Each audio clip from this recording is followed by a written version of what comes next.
Para a gente conseguir entender uma revolução, primeiro a gente precisa sentir o peso do mundo que ela veio quebrar, sabe? Pensa só, começo do século XX na América. Era uma nação cheia de muros. Muros que a gente via e outros que eram invisíveis. Muros que não separavam só bairros, não, eles partiam almas. Era o mundo todo desenhado para silenciar, para diminuir as pessoas, para ditar o valor de alguém só pela cor da pele.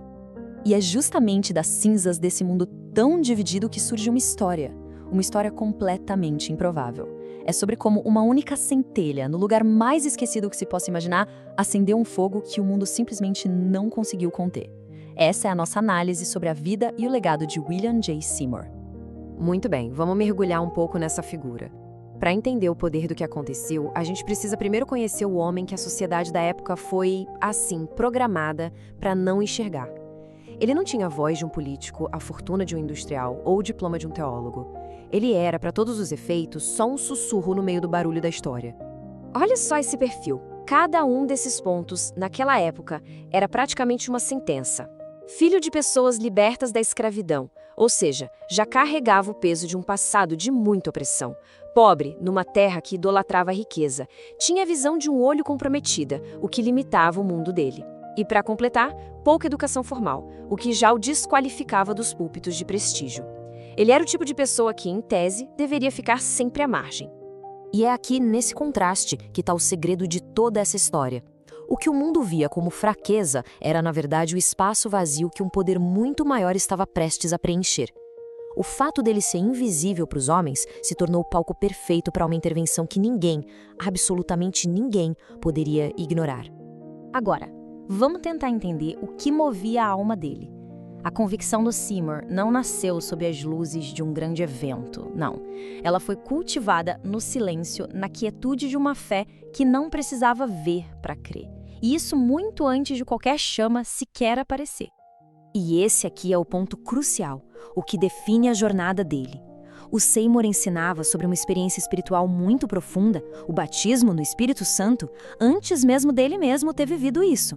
Isso não era arrogância, não, era o exato oposto. Era uma fé tão entregue, tão obediente àquilo que ele acreditava ser verdade, que ele se tornou um mensageiro antes de se tornar uma testemunha. E foi essa fé obediente que o levou até um endereço bem humilde, um antigo estábulo em Los Angeles, na rua Azusa, número 312. Em 1906, esse lugar, com o cheiro de feno e poeira, se tornou o epicentro de um terremoto espiritual que iria abalar o mundo inteiro. Como é que era um culto na rua Azusa?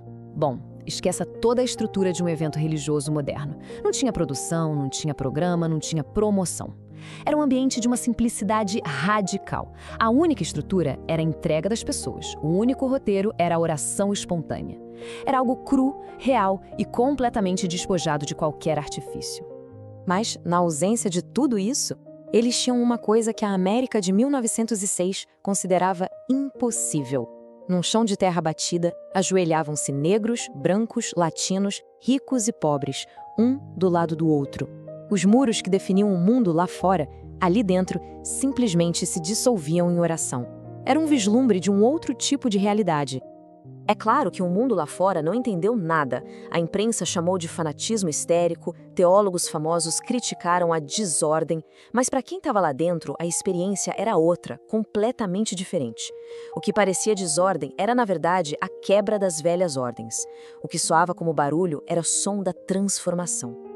E o líder desse movimento, a postura dele diz tudo.